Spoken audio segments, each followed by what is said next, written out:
This is Hannibal from thehannibaltv.com, and today is my special guest. I got Brett Sawyer, former tag team partners with Mad Dog.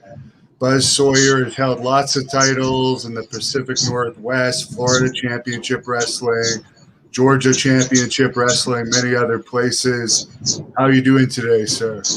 Doing great. Love West Virginia. Just moved and doing okay. How about yourself? Not doing too bad. Where did you move from? Texas. Nowadays, it's a tits and ass and a Johnny Carson show.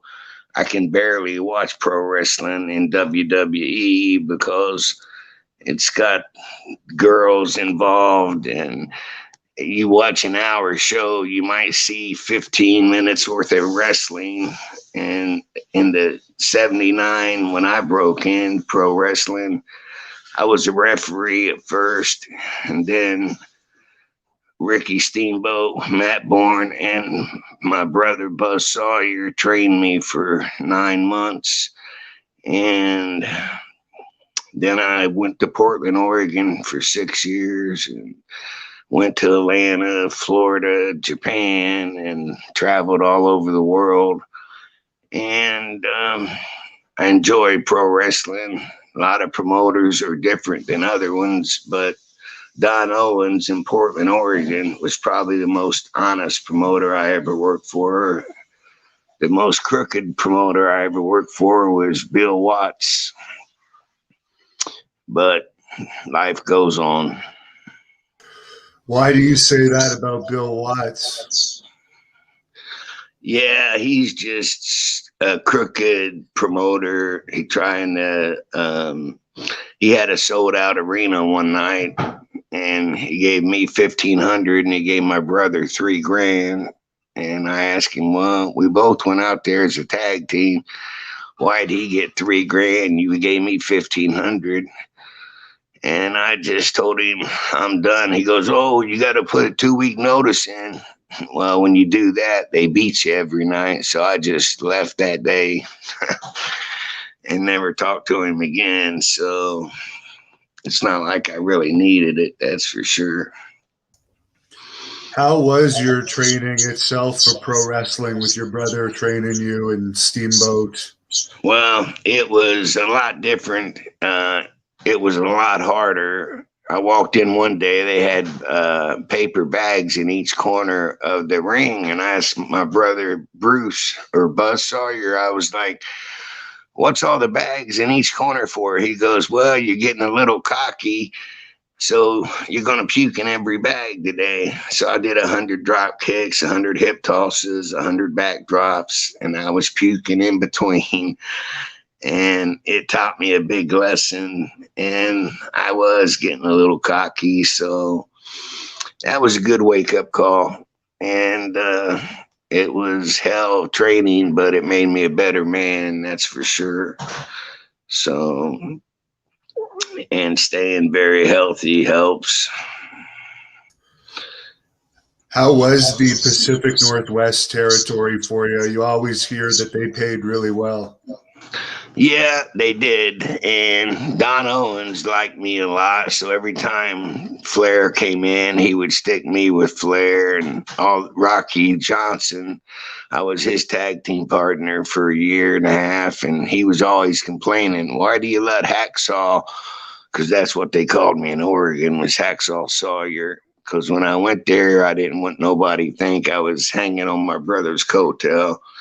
So I produced and performed and did very well, and would go back and forth to Atlanta. And then my brother would come into Portland and we would work angles, and it was nice. I loved Portland, Oregon. It was the best years of my life for sure. Was Jesse Barr around Portland at that time? Sure was. His dad, Sandy Barr, was the referee. His son was in and out. Don Owens didn't really care for him too much because he was a little arrogant. I thought he was nice, but when you talk to a promoter, you can't talk to him like dog shit. You got to have a little respect for him. And some guys just do what they want to do, and that's not the right way to do it. How was wrestling against the Road Warriors? Well, they broke my wrist once, and then Buzz got him in the. We was in the dressing room, and they was apologizing, and I told them to their face they did it on purpose. And Buzz told him, he says, if you ever hurt my brother again, I'll break your neck. And every time I got in the ring with them, they was like gold. They barely hit me. They sold for me. And they respected me a lot more because I stood up to their asses. And I says, you broke my wrist on purpose. I was like, how hard is it to drop a knee on somebody's wrist?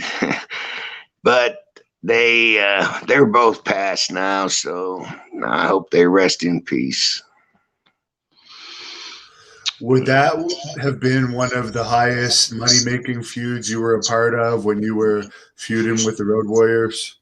Oh, yeah. We sold out every arena for 2 years working an angle with them. Made a lot of money. By that time, Ted Turner had bought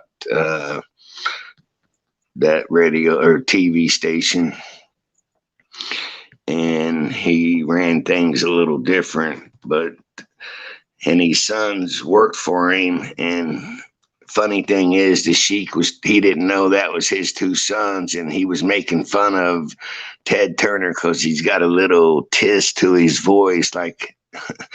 And he said he talks like a gay person. Then I seen his son turn the TV off and walked and got his dad, and his dad came back and fired him right on the spot. So you never know who's around. So how was the Sheik? I know he was part of that program for some reason that you guys did with the Road Warriors. I saw the promo. He was okay. He's back then I was young, but I never had a problem with the Sheik, to be honest with you. He was always real nice to me, but a lot of guys complained that he was stiff. But like I said earlier, it's not ballet, and if you can't stand a few tough punches, which can be accidents when your adrenaline gets flowing like it does, and it happens. So you gotta forget it sometimes. But when somebody breaks your wrist on purpose, it makes you think a lot different. Was it Ole Anderson booking Atlanta at that time when you were there? When I first went there, Buzz was booking, and Bob Armstrong, and then Ole Anderson took over, and he did a hell of a job. Ole Anderson, he's a very smart man. He knew how to make money and draw money and work angles, and got a lot of respect for him because he helped me a lot too. And he gave me a nice push under Brett Wayne, because I went there for a year before they knew me and Buzz were brothers. And that helped the angle a lot. And you were also in WCW in '91 for a little while too. Why was that such a short run? Well, I didn't like, I can't think of his name, but he's a booker. He had black hair. If I heard it, I'd know it. But I just didn't get along with the booker at all, and neither did my brother. And then I went back to Florida Championship Wrestling, and then the next year my brother passed away, and that was 1992, and from steroids and cocaine, his heart blew up. And a lot of those guys in the early 80s was doing coke, and I even did some. Haven't touched it since 1992 and missed a bit either. But a lot of guys will get on here and talk about other wrestlers. That's easy to do, but just get on here and try not to knock nobody. It's hard because there's a lot of people I could knock, but I'm not going to because they're just ignorant. For somebody who's been dead 30 years and you want to talk shit about them, that's ridiculous. That's just the way I see it. And I'm his brother, so I know pretty much everything Buzz did. So he liked the Road Warriors. Well, when they came in and Ole was working, he made me and Buzz train them because they wasn't trained worth a shit. And they didn't know how to call high spots. And they were green as a cucumber when they got in there. But they made a good name for themselves. And the first one that died, he died from eating somas. It's a muscle relaxer. And your heart's a muscle. So that's how he died. And drinking on top of it didn't help. You see in the wrestling world how people die so quick. It's because they drink alcohol and eat pain medicine. That just don't work together at all. And we all did it. And then they want to get on here and mention certain people. But usually if somebody's talking bad about another wrestler, they got problems themselves, I think. I'm very happy. How did you get along with Mr. Wrestling 2? I didn't get along with him at all, to be honest with you. Wrestling 2 seemed like a nice guy, but he wasn't. He was a very arrogant. He talked a lot of BS, and he couldn't produce or draw a crowd for nothing. And he thought his gimmick was over like $1 billion, and it wasn't. I didn't get along with him at all. He's one of the few that I just, he didn't like me because I was young. I broke into business. I was wrestling at 17, and he just didn't like that. And I was taught well and right. And then when I did referee, when I first broke into business, it helped me a lot. When other guys was calling high spots, some of them would yell at the crowd and they would call a high spot in Carney, like they say in pro wrestling, like you're going to do a backdrop. Yizu, Gizoin, Tizu, Bizik, Drizop, Kizik. You talk Carney and the people don't know you're calling a high spot. So that was pretty cool. And then a lot of guys get them to their ear. It's just, they all called it different. And I learned a lot from that. And I enjoyed it, or I wouldn't have did it for 35 years. But my body's paying for it now. You always hear that Buzz was one of the toughest wrestlers and that he was a good amateur wrestler. What exactly was his amateur background, and where did this reputation come from? He just didn't take shit from anybody, I guess. He didn't take shit from nobody. Yeah, you got that right. He's Buzz. I don't think nobody that I know in pro wrestling could have kicked his ass, because he could have went to the Olympics in amateur wrestling. When he was in 9th grade, he was wrestling 12th graders, pinning them in 30 seconds. And he just loved pro wrestling. And then he got me in, and they all three trained me. And boy, I think they had fun training me because they put me through hell, but it made me a better man and understand the business much more. That's for sure. How did you get along with Matt Bourne? Me and Matt, we got in a couple fights, and the guys broke it up. I got along with him, but we had a couple of feuds at the beginning, and he would just talk shit and then not think nothing of it. But when somebody's talking shit about you, you take that offensively, and I did. And that's why we'd gotten in a couple fights. And but then we became good friends, and he would tag with my brother occasionally, and he was a good guy. He died in 2014. Same thing, drug overdose. His dad wrestled. He was wrestling back in the early 80s, and he had to be in his 70s or late 60s. But life goes on. Don't stop for nobody.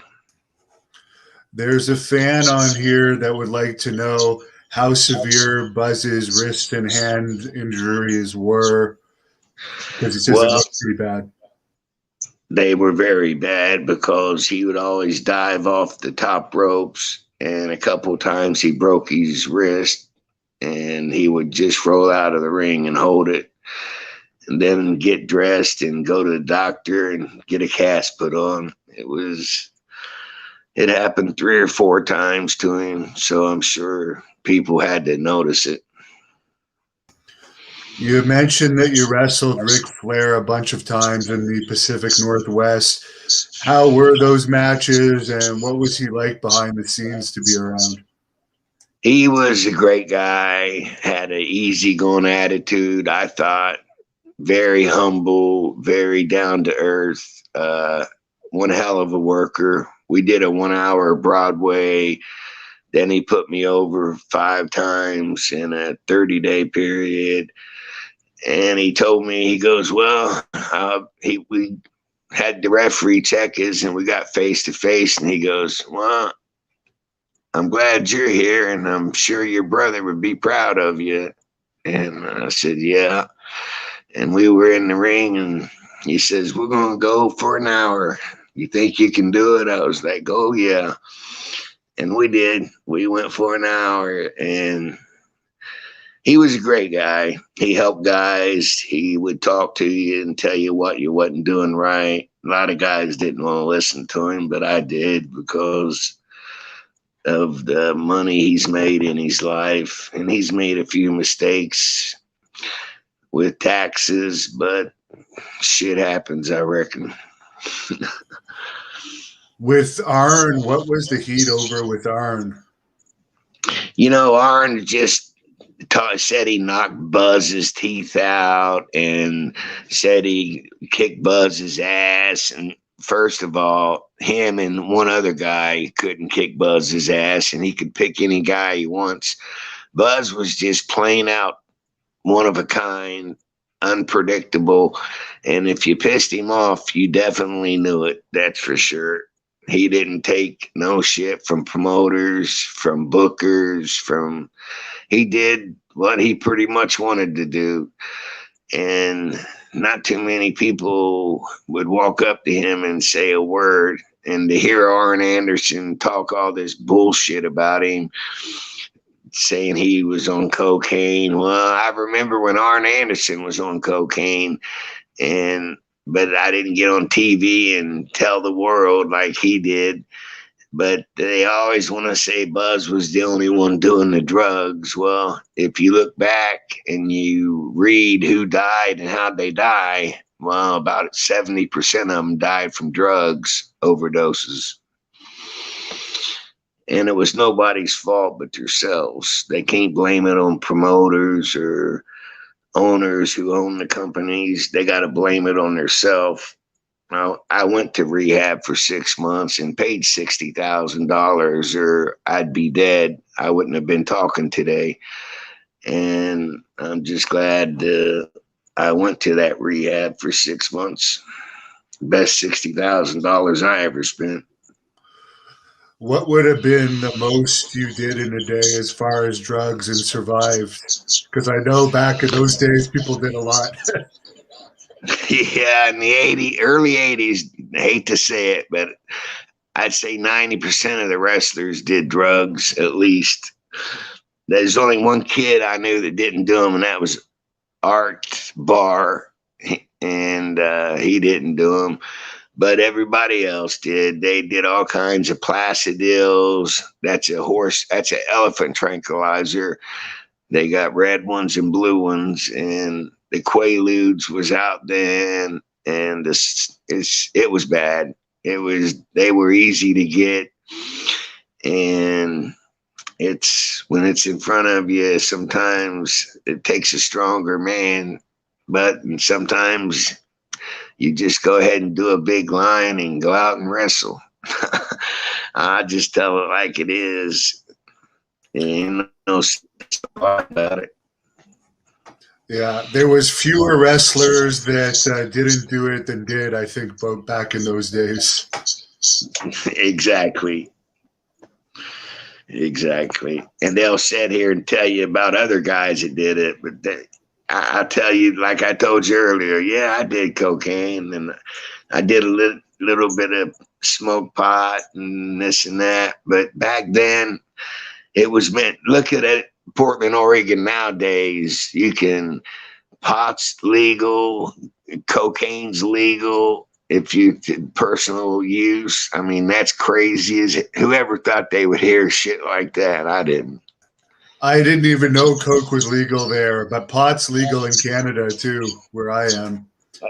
Oh yeah, that's cool. But it's helped a lot of kids. My wife died from triple negative breast cancer in 2016, and I could smell pot when I'd go to the hospital, and the lady's like, "Oh, the kids are upstairs smoking pot." They would have 70 seizures a day if they didn't smoke pot. When these kids smoke pot, they would have 3 or 4 seizures a day. So that's why they call it medical marijuana. There's a fan on here that wants to know what you think about today's wrestling, and he wants to know if you're still training wrestlers. Yes, I'm getting ready to open up in Point Pleasant, West Virginia, right around the 5th, give or take a day. And yes, I'm still training them, and I enjoy doing it, and I beat anybody's price as long as it's not anybody's, but I've did a lot. I've trained a couple thousand guys. I just enjoy pro wrestling. It's a hobby for me nowadays to just train guys. I enjoy doing it. And who's going to make it after 6 weeks.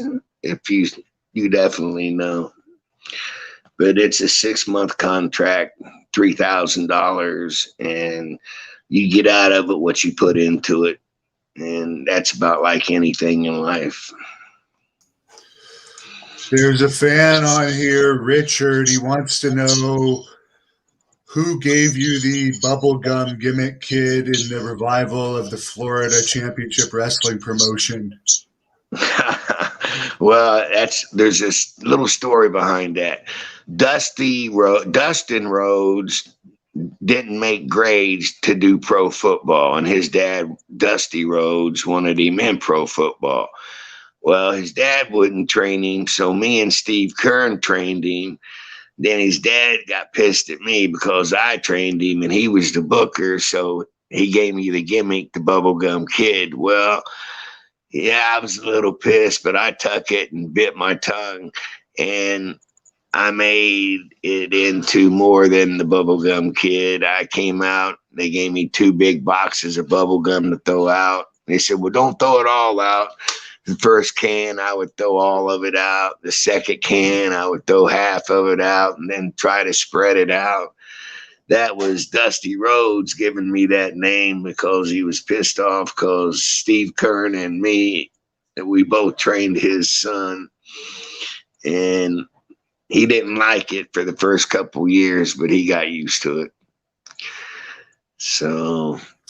How did you get along with Dusty? I mean, obviously, Yeah. Great. I got along with Dustin, his son. He lived with me for 6 months. And Dusty, I got along with. He just didn't like me and Steve training his son. But he got over it too after a while. And the bubblegum kid, it was sort of a joke on me, but I turned that around real quick. Yeah, I know he did that because I trained his son. How did you get along with Kevin Sullivan, who's a good friend of mine? Never had a problem. Now Kevin Sullivan could tell you all about Buzz. He's one of the few guys that Buzz liked. And if Kevin tell you something Buzz did, I would say he's probably 110% right, because Kevin was down to earth, quiet. He was a badass, and not too many guys messed with him or talk shit behind his back. I can tell you that. But Really, I didn't know that about Kevin. Oh yeah, he was one of a kind himself. Nice guy. If he liked you, he wouldn't give you his shirt off his back. He'd give you the skin. Did you ever hear what actually happened with Eddie Graham committing suicide, since you were around Florida? I know exactly what happened. What happened is Eddie Graham was losing the sportatorium in Florida. And the reason is they have something up there for younger kids, and he embezzled a couple $1 million from the state, who was helping out people who could barely get by, and he embezzled. It was called the Children's Club or something. Well, anyway, they charged him with embezzling a couple $1 million, and then he tried to get it off his son Mike, who had it. He was driving around a Mercedes. It was trimmed. Every part of it was trimmed in gold. And he asked his son if he could borrow $2 million to get out of this trouble. And his son wouldn't loan him the money. And his dad went to the sportatorium, took a gun with him, shot himself in the mouth once. He dropped the gun, picked it back up, and shot himself the second time, and it killed him. And then Mike Graham killed himself about 4 years later. Him and his son and his wife had went to the same it was something with motorcycles up in Florida. They went to this motel one year, and then with Mike, his son, and his wife. Well, the next year, that Mike had already shot and killed himself. Well, his son went with his mother, and his mother come back from the store, and he'd killed himself. So Eddie killed himself. Then 3 or 4 years later, Mike killed himself. And then 3 years later, his son killed himself. Sad. Definitely. You teamed with Chicky Star in Southwest Wrestling. I actually wrestled him before in Puerto Rico. How was that whole experience? I think you guys were champions. Yeah, we tag team champions. And then when I went to Puerto Rico, I tagged with him over there. And I didn't like Puerto Rico a bit. That was the worst place I've been in my life. Yeah, because I was a heel in Puerto Rico, and they'd throw batteries and hit you in the damn head with it, and it was unreal. Yeah, but Chicky was a super nice guy. Yeah. How was your pay in Puerto Rico? Did they screw you on your pay ever, or were they honest? Well, me and Junkyard Dog was over there, and they wanted us to pay taxes in Puerto Rico. And I was like, I pay taxes in the United States. I ain't. And Jose, the one who stabbed what's his name and killed him? Bruiser Brody?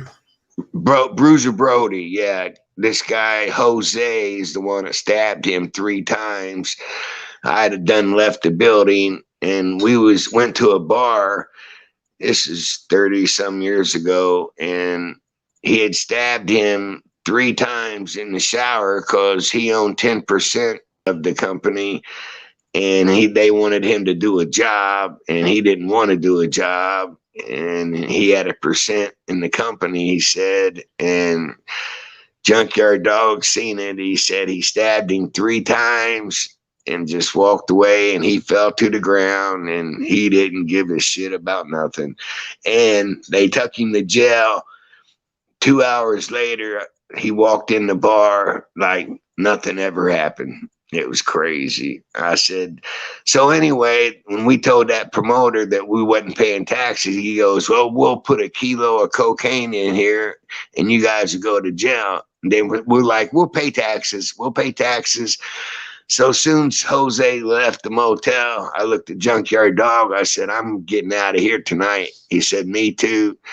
So we snuck to the airport at 4 o'clock in the morning and got on a plane, left a check behind and everything else, and flew back to the States. Then Jose called me 2 weeks later. Brett, come on back. I was going to give you a big push and this and that. And I told him how he treated me and this and that. And then he goes, I'll send you a plane ticket one way and you can come. I said, I never take a one-way ticket. It's either a round trip or nothing. He sent him one way and I just ripped it up. There's a bunch of fans on here asking about Little Tokyo and Little Beaver, who I guess you had a match with. The little, I don't know what the hell we're supposed to call them these days, but I call them midgets. Yeah, midgets. I had a match with midgets.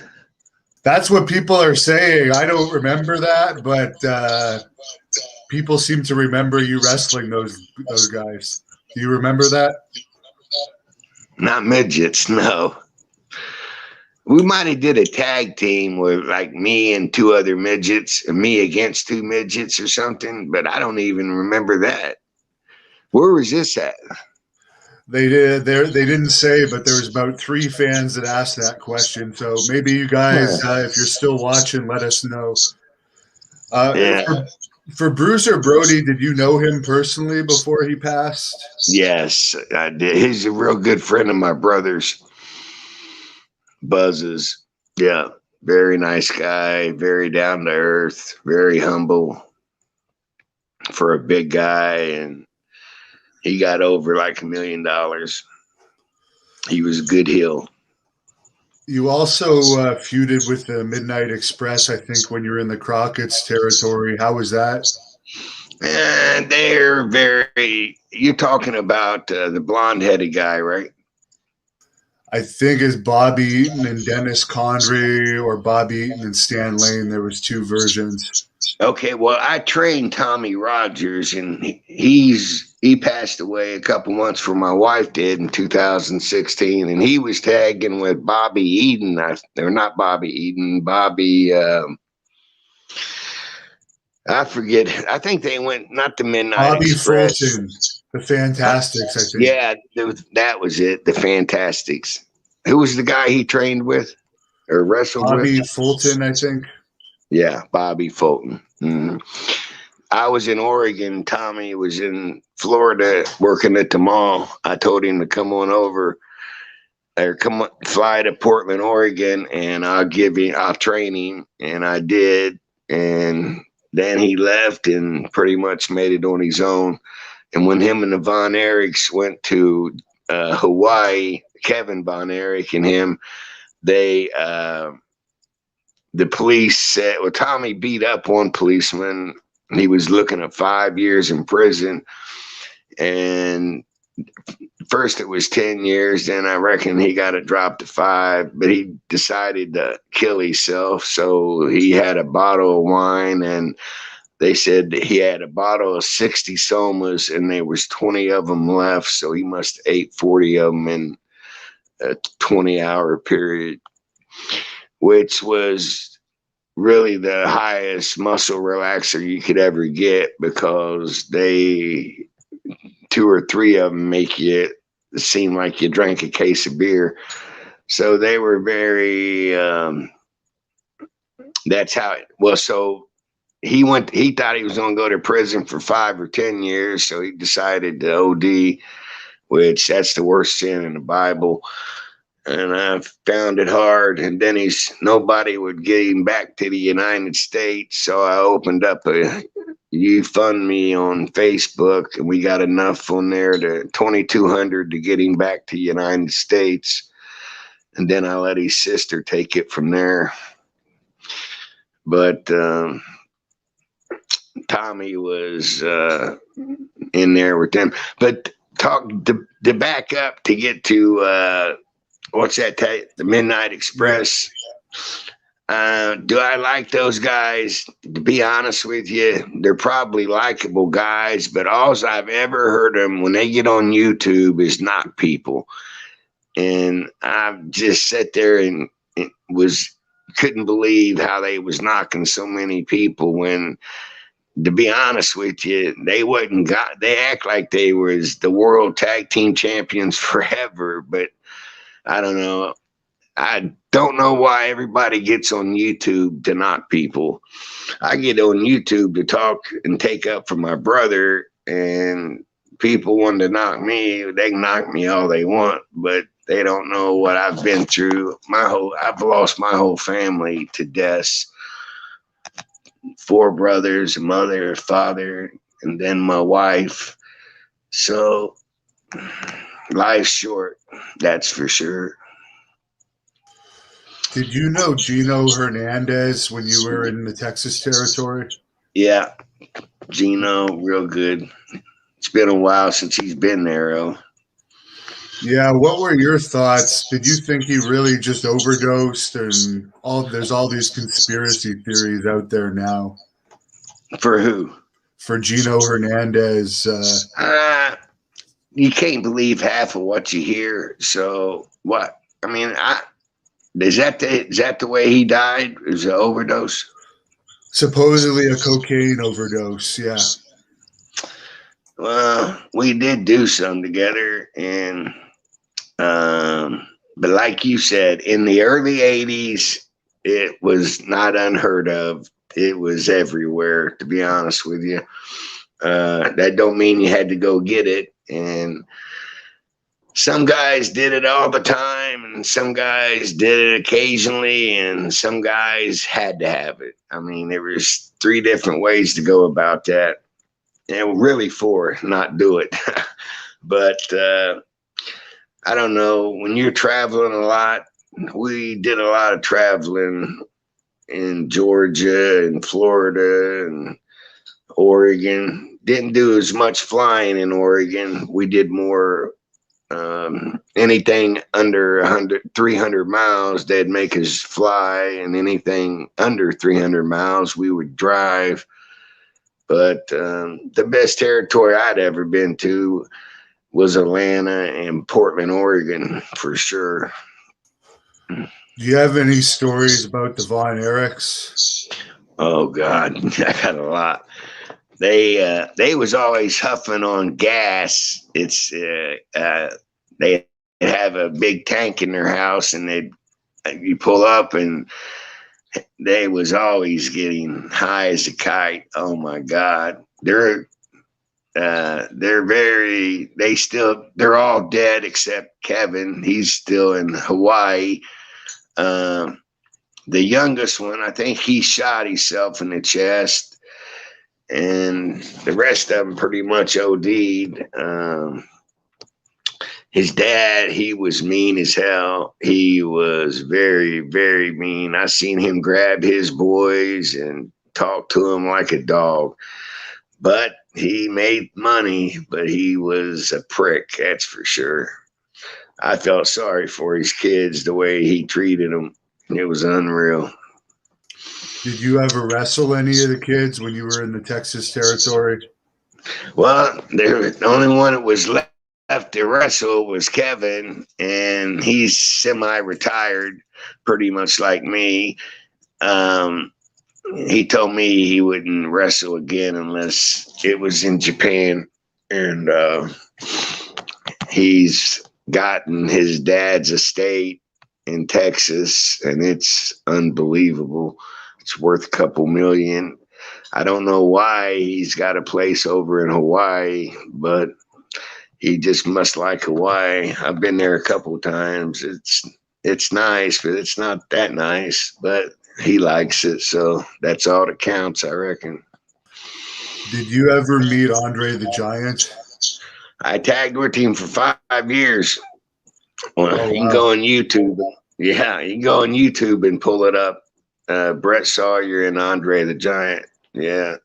Nicest guy in pro wrestling. He died at 44 because his bones grew through his brain and and that's what killed him. Is his bones kept growing and growing and just wouldn't stop, and that's how he died.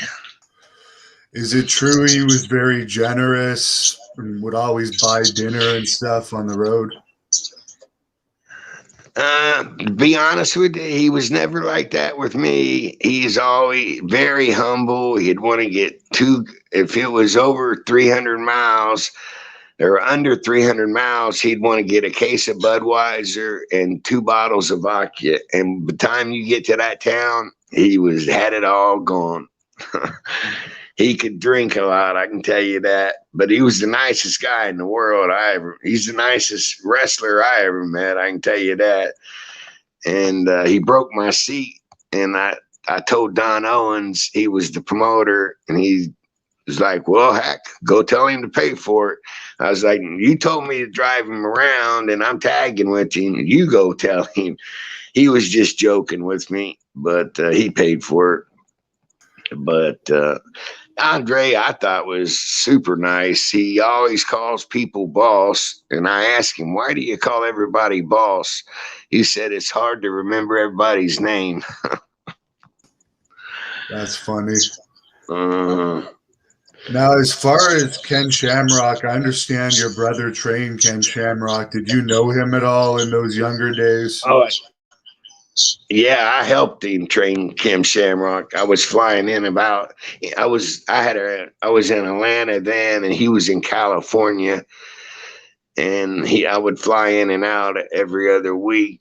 And he trained mostly Kim Shamrock, but he was a super nice guy, really down to earth. He had a short temper, but he was on a lot of juice. And but Buzz made him a millionaire, and he had 5 kids. I mean, he had a lot of kids. I couldn't believe how many kids he had. But he was a super nice guy too, and he did a lot of Ultimate Fighting. Yeah. Did you ever hear about the story with him and the Nasty Boys? I knew the Nasty Boys real good. We helped train them too. Oh, wow. What's your thoughts on them? They're crazy as hell. Brian Knobs, I'd go out drinking with him when I drank. And one night I called my wife and I said, come and get me. These guys are ready to go to jail. They'd walk up to people's table when they're sitting there with their wife or girlfriend and take their drinks and drink them and flip their tables over. I said, I'm getting the hell out of here. And sure enough, the next morning they're calling me. They're in jail.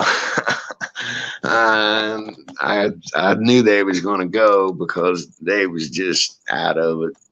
Yeah, they're funny guys if you know them like I know them. But if you didn't know them like I knew them, you'd probably think they were assholes. Because they could be assholes, definitely. I like both of them personally, but they've never flipped my table over or took a drink from me or my girl. That's for sure. But I think they're both retired now, and I don't know. They're both still living in Florida, so I reckon Brian Knobs married Greg the Hammer Valentine's wife's sister. Yeah. Yeah. Knobs lost a lot of weight, then he went and put it all back on. That's what I told a friend of mine. I says, you can lose all that weight like he did, but it's going to come right back on, and it did. he's so heavy now. I think that's how he'll pass away, as a heart attack, because he's way overweight. There's been a lot of fans asking you if you've ever seen a UFO and your opinion on aliens. For whatever reason, they want to know. Well, I have, to be honest with you. A lot of people laugh at me, but it's like the Mothman in West Virginia. I seen him when I was 10 years old. My mother owned a titty bar, and I was walking to it one day and seen him. I don't tell people because they look at you and think you're stupid, but I told a few people that, and they sort of understood it. But I don't go around telling people that anymore, just because it does sound stupid, but I did see him. So people I feel comfortable with, I'll say it, but people I don't feel comfortable with, I won't even bring it up. Well, now the government's even admitting that UFOs are out there, so that's becoming a little bit more acceptable. Uh-huh.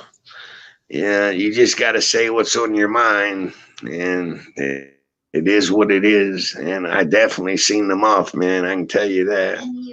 And UFOs. Where were the UFOs that you saw?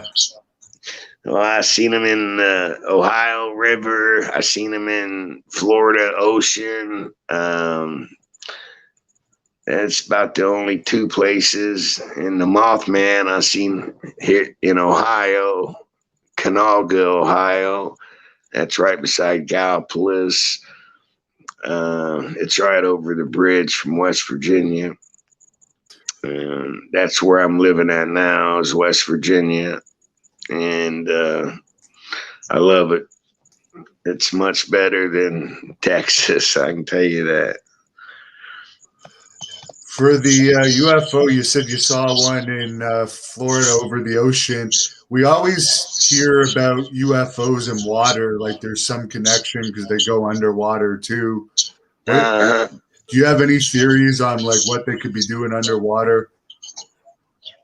I be honest with you, it's crazy, but it seems like there's something under there they want. I don't know if they're going down there to eat or hide, or it's hard to say. I'll take the fifth on that one.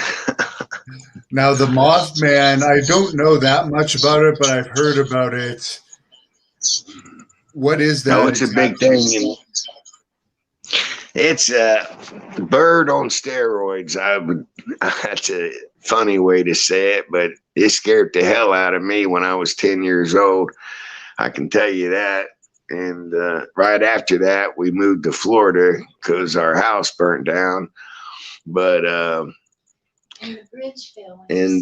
I seen the Silver Bridge fall in West Virginia. We was playing football. I heard this bigger, loud roaring, and a bridge was falling. It was Christmas time, and all these presents floating down the Ohio River, and then everybody's diving in to get presents and not worrying about people that was dying.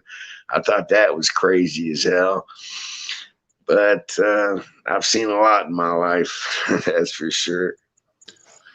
There's a fan that would like to know about the angle where Buzz came down to save you in Georgia and turned babyface. Yeah, well, we worked that through the Road Warriors, let them attack me, and they attacked me, and then in the Omnis where we started the angle, they jumped me, then they both of them beat on me for about 3 minutes, and then Buzz came running down. I reckon the fans all thought he was going to jump on me too, but he beat the shit out of the Road Warriors, and they scooted. And then we did it on TV in Georgia, and it was just a little different, and it just turned into a 2-year of sold out arenas. So that's all that the promoters care about. That's for sure. You had a lot of matches with Rip Oliver, who passed away a couple years ago. Any memories about him? He was really over in Portland. Super nice guy, very humble. His son got in the business. I've never met him, but I heard his son got in the business, and he died about a year. Rip Oliver, he died about a year and 3 months ago.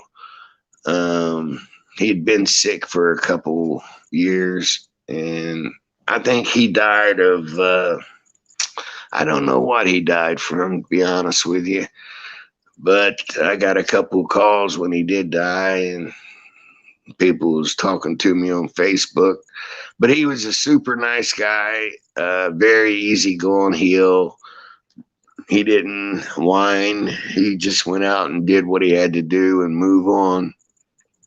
I liked Rip Oliver for sure. He was a nice guy, that's for sure. You spent some time in Japan too, I think, for New Japan Pro Wrestling. How was that experience over there? I love going over there because they pay 10 times better than the United States. You go over there for 5 weeks, make 80 to 100 grand, and sometimes a little more. But you always had to go for at least 5 weeks.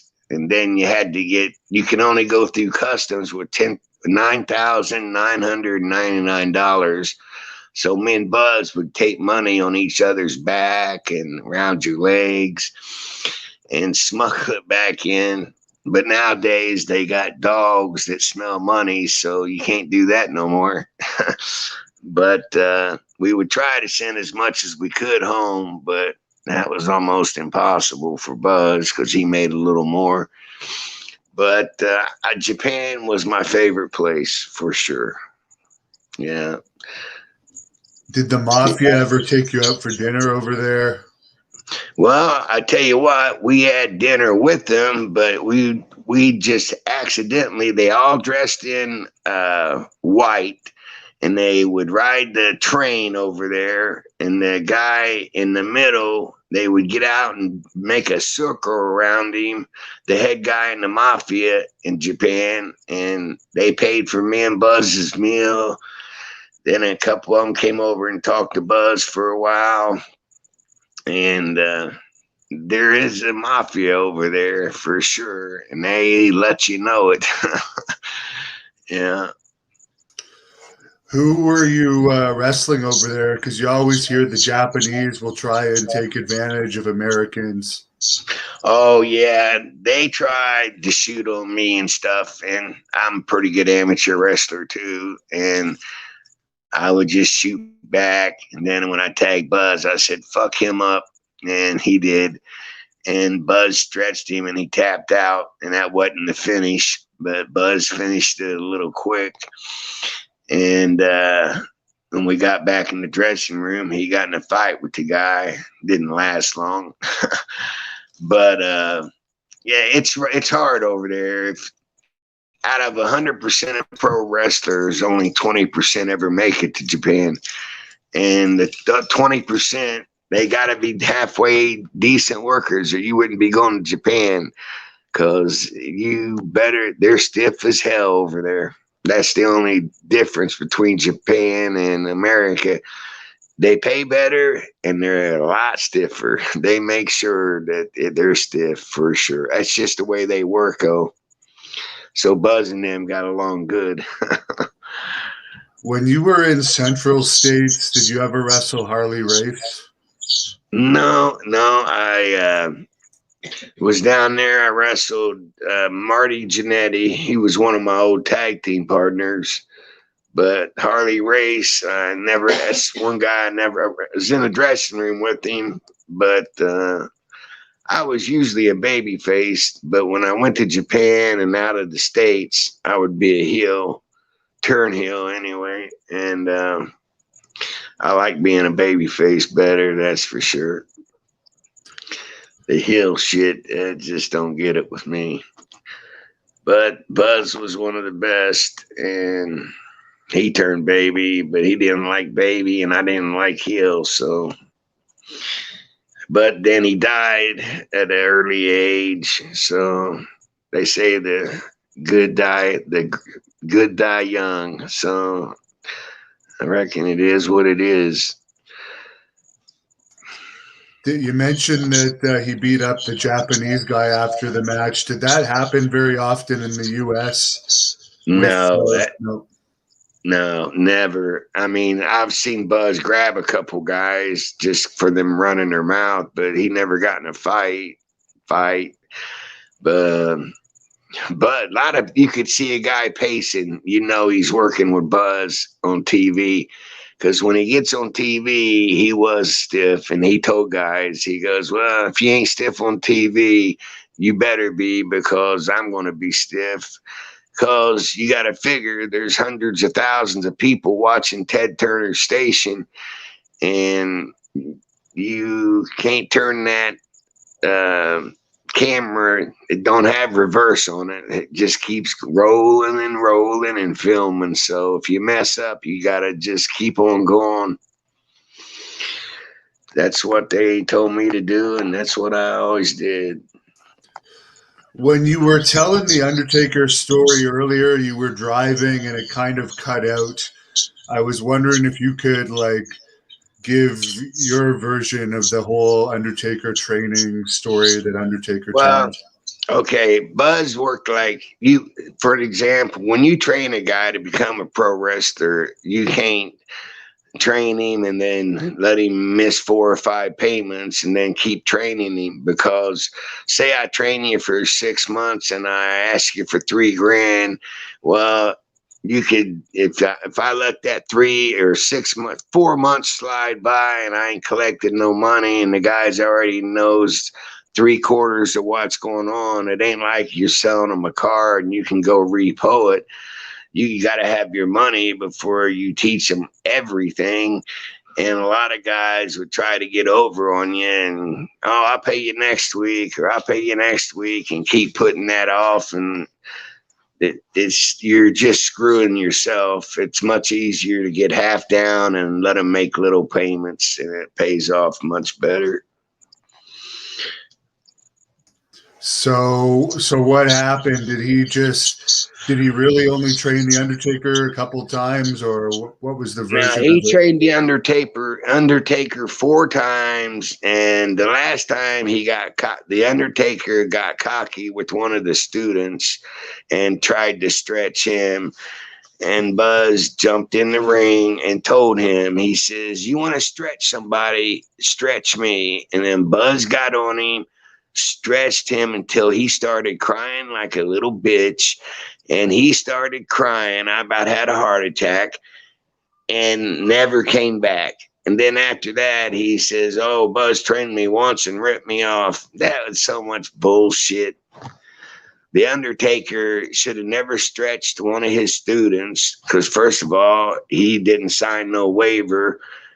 And second of all, who's the Undertaker? He already thought he was famous before he even got famous. And to get a push in this business, it's all about the pencil. That's why it's got an eraser on one side and it's got ink on it. They can erase your name and make you a job boy real quick, or they can write your name and put you over every night. So I'd always tell them, oh, the eraser's going to get you. And nobody'd ever figure it out. And then finally one day Buzz explained it to him, and he says, well, you can get a push, but they can also take shit away from you too. But we never had that problem with promoters, because Buzz was very blunt with promoters and knew how to talk to them, and they respected him. They knew he was a badass. And like Manny Fernandez, Buzz took him down real quick. And I like Manny, but boy, is he got a loud mouth. Yeah, a loud mouth, and if it's open, it's probably lying too, from what I've seen of him. Yeah, I wasn't going to say that, but I agree with you 100%. That's for sure. Yeah, big time. There's a fan on here, Stevie TV, that wanted to know who was the biggest asshole you ever met in wrestling. The big David Schultz. David Schultz. Biggest. Me and him got in a fight in the ring, and he don't know how to shoot worth his shit. So all I did was stretch him.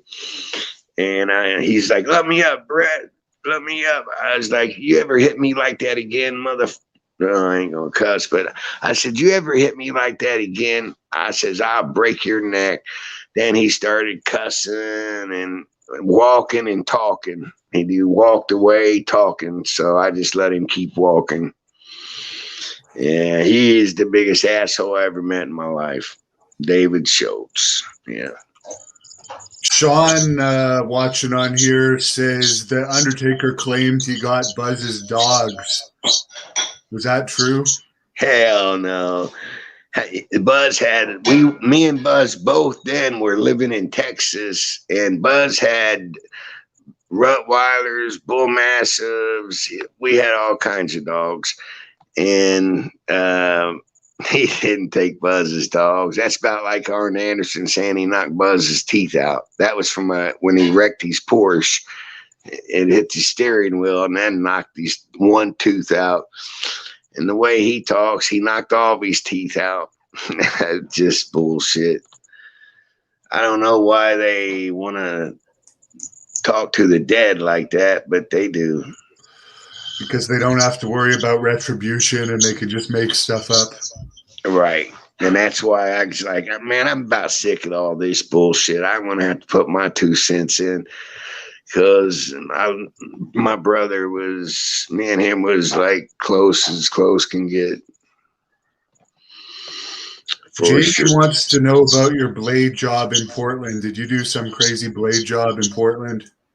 Yes, sure did. I went to cut my head, and when I went to cut it this way, the Cuban assassin kicked me, and I went like that all the way to my temple.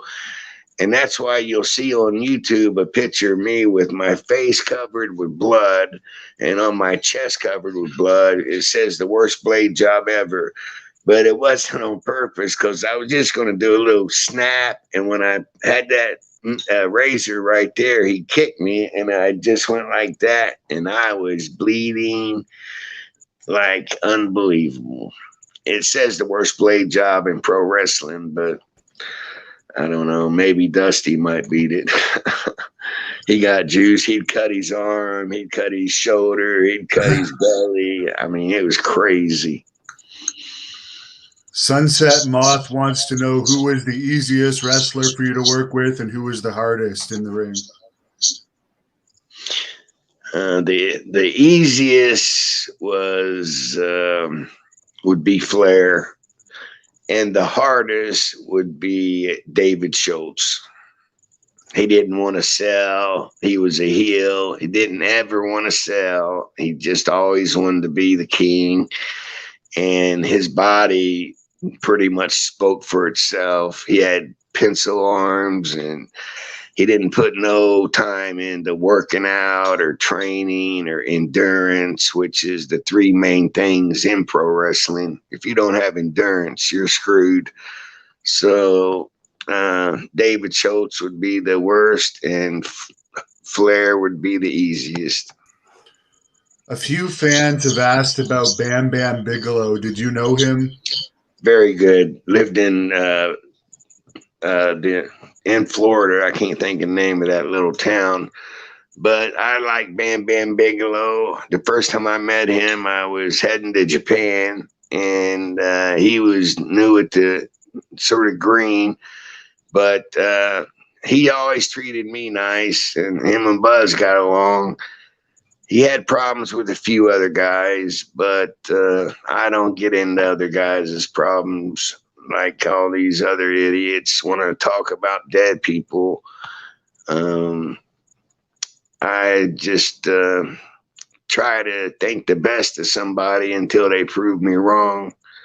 And the Undertaker definitely did it. Now that he's got a little money, I don't know if he knows how to act or not. And Walt Disney bought Vince out, so they just got rid of 25 wrestlers about three that had major big contracts, they X'd them all out because Walt Disney World ain't going to pay him like Vince paid him, that's for sure. And by the end of the year, you'll see it when Walt Disney takes over, everything's going to change.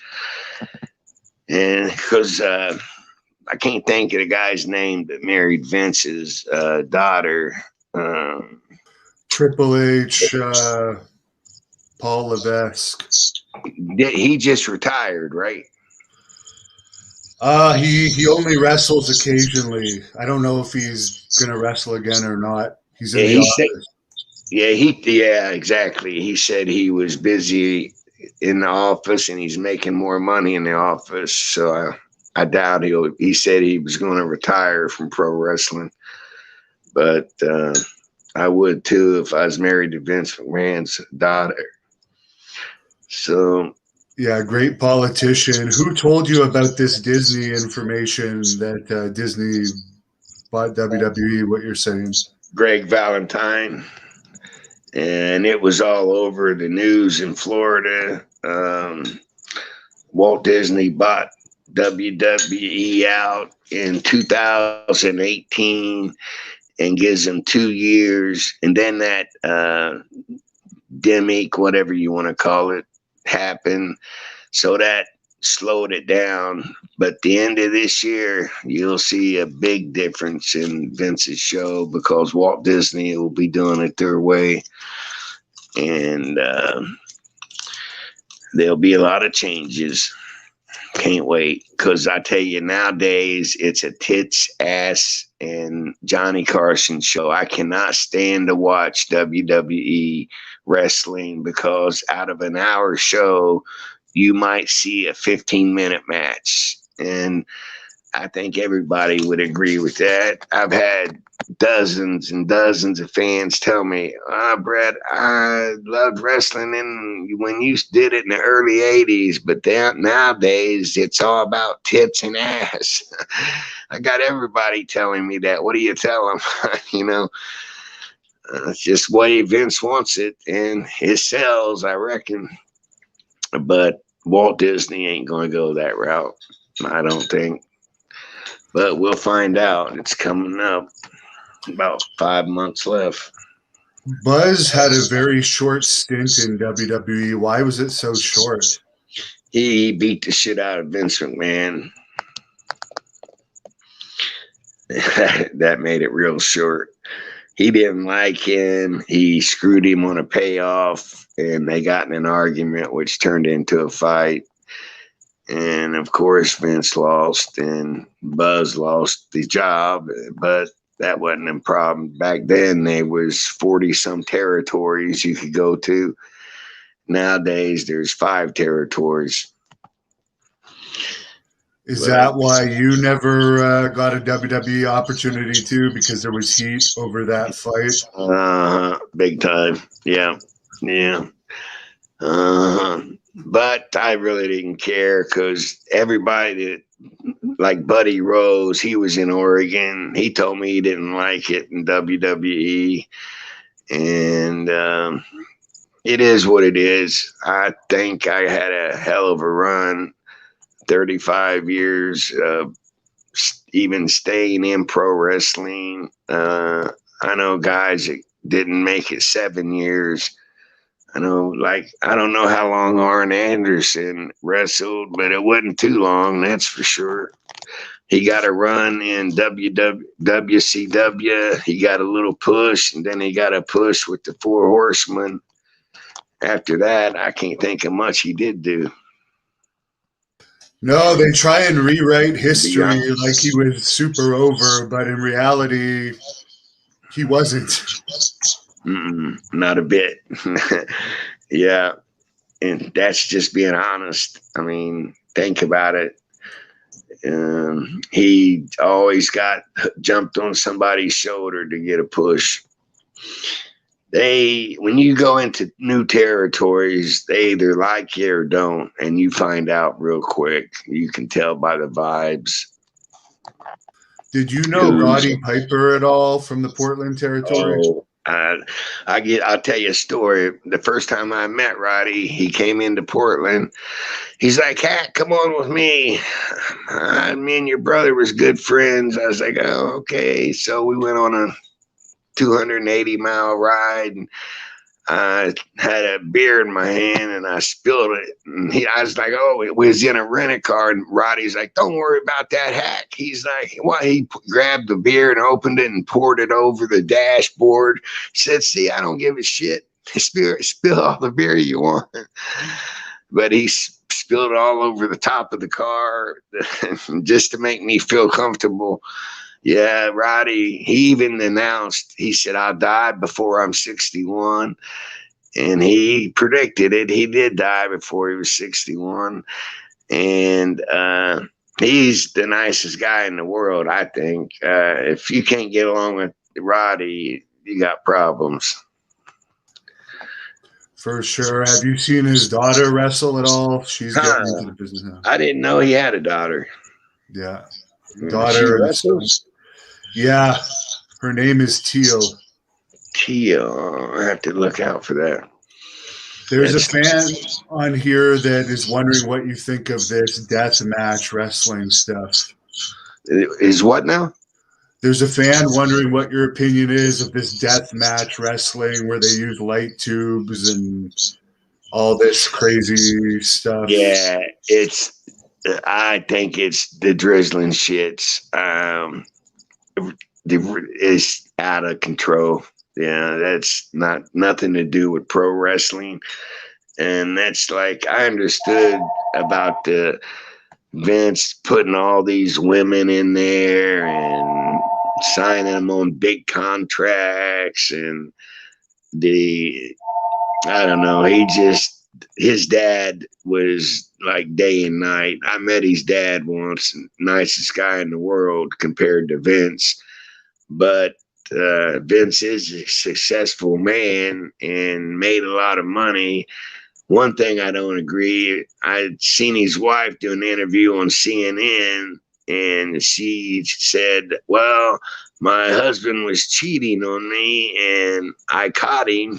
And she said, "When I caught him with a man." And she said, "I wish I'd have caught him with a woman. It wouldn't have made me feel so bad." But to hear that come from her on CNN, that was pretty funny. Pretty much telling the world her husband was gay. So there's been rumors about Vince and Shawn, why Shawn Michaels got away with so much. And why he's got such a big 25-year contract, because he's been down. He's given him a blowjob. Why would Vince sign a 25-year contract for him? Think about it. Because they had to be lovers. I'm guessing. Do I know for a fact? No. But from what his wife said and what I found out about that 25-year contract, Vince, I'd say, is gay. 100%. What do you think about those rumors that were around forever with Pat Patterson and the Brooklyn Brawler? Why he had a job for so long? Same thing, pretty much. Going down on somebody. I mean, it is what it is, and I'm just calling it the way I see it. And back then, I remember all those rumors going around, and I would say they're probably true. Do I know? No. But if I had to guess, why would they just give him that 25-year contract? Because those two were lovers. And after I found out through his wife that he was gay, that sort of, I don't know, that's sick. I don't understand it. Did you ever meet the Ultimate Warrior at all? Yeah, nice guy. I remember when he got the Hall of Fame, and then he died, what, a month later or something? A couple days later. Literally a few days. 2 days later. Oh, 2 days later. Okay. Yeah, I know he died early after he got that, but I didn't know it was 2 days. I thought it was 2 weeks or something. But yeah, he was a nice guy. I mean, just really down to earth. And I've seen some of his interviews about Hogan and stuff. And Hogan's a friend of mine, and don't have no problems with Hogan either. But those two had problems, and uh, Hogan is definitely over more than him. It's obvious because everybody's putting him over, and his new wife, if they've gotten married or not, she's a lawyer, and that's what she does. And now she's his lawyer, and if he goes to work for Vince one time, that's $1 million he gets. If he goes to work for Vince 2 times, every time Vince goes to work for him, he's supposed to pay him $1 million. So I believe that. How figure do you that know out. Hogan? Was that from Florida? Like, how did you become friends with Hulk Hogan? Hold on, I can't hear you. Okay. Hello? Hi, can you hear me now? Now I can, yeah. How did you become friends with Hulk Hogan? Was that from Florida? Yeah, Knobs, he if Hogan needs something, Knobs will go get it for him, if you know what I mean. And Hogan will give Knobs some of what he got, and that's all. He ain't got to worry about nothing. Yeah, I heard that they had a falling out, but who knows if that's true or not. Well, it's possible, but I don't see it because they got along pretty good, and he did Hogan a lot of favors. But Knobs is like the weather; he's unpredictable. So Knobs could have did something, or said, who knows? I personally don't know if they get along right now or not. I know 3 years ago they used to get along great, but like you said, who knows? It's unpredictable. The Ultimate Warrior certainly, before he died, said some stuff about Hogan and the stuff that Knobs was Oh supposedly yeah, there he for. drug him through the mud. Yeah. Yeah, because they had a big feud before that, and then I never heard nothing else about it. But it got to Hogan, that's for sure. But He like I said said, Hogan and I know Lindo were both of them. And swingers. huh? He also said Hogan and Lindo were swingers. Oh, really? Oh, I didn't that I don't believe because I met his wife. But I don't know. I'm not in their personal life like that. But for somebody to say that, that's a pretty heavy statement. If fans want to contact you about your wrestling school or anything like that, is there a way that they could reach out to you? Yeah, I got a number 214-861-0965.